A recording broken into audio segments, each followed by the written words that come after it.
দর্শক, এবারে আমি চলে যাচ্ছি হুইল চেয়ার ব্যবহারকারী বিশেষ চাহিদা সম্পন্ন শিক্ষার্থী পুষ্পিতার কাছে।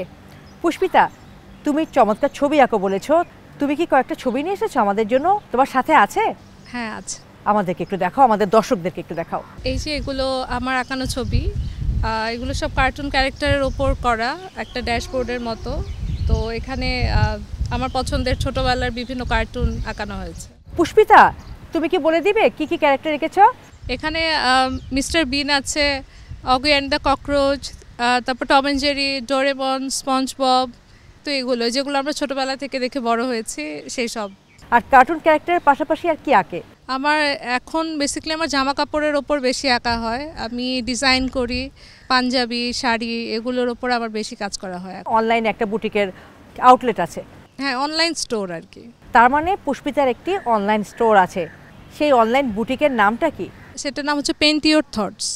পুষ্পিতা, তুমি হুইল চেয়ার ব্যবহার করো, তোমার মতো আরও অনেক শিক্ষার্থী আছে বিশেষ চাহিদা সম্পন্ন যারা হুইল চেয়ার ব্যবহার করে।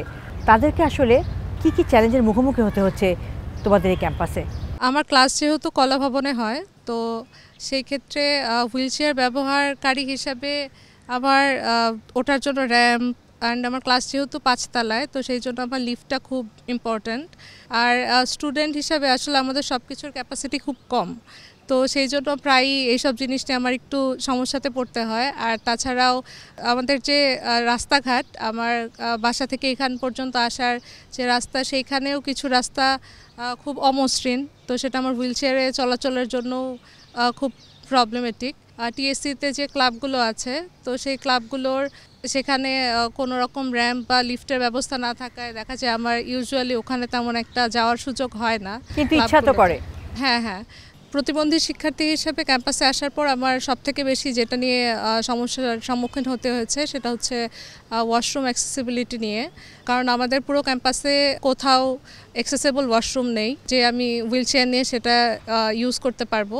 আমার মনে হয় এই সমস্যাটা যদি দ্রুত কোনো একটা ব্যবস্থা করা যেত তাহলে অনেক সুবিধা হতো। তোমাদের শিক্ষা জীবন একসময় শেষ হয়ে যাবে, তাই না?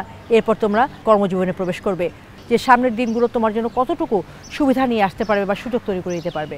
পরবর্তী কর্মজীবনে গেলে আমার মনে হয় যে আমি এখন অবকাঠামোগত যেসব সমস্যা ফেস করছি, তো নতুন নতুন যে অফিসগুলো হচ্ছে বা বিল্ডিংগুলো তৈরি করা হয়, সেক্ষেত্রে যদি প্রতিবন্ধী ব্যক্তিদের কথা মাথায় রেখে করা না হয় তাহলে সেই সকল সমস্যা আমি সেখানেও সম্মুখীন হব।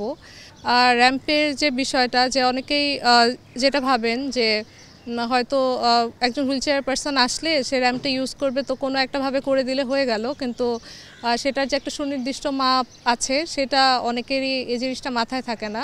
তো সেটা হয়তো মনে হতে পারে যে সমস্যার সমাধান হয়েছে, কিন্তু আসলে সমস্যার সমাধান হয় না। তো এগুলো মাথায় রেখে করলে হয়তো এই সমস্যাগুলোর কিছুটা সমাধান আমি পাবো। তোমাকে অসংখ্য ধন্যবাদ।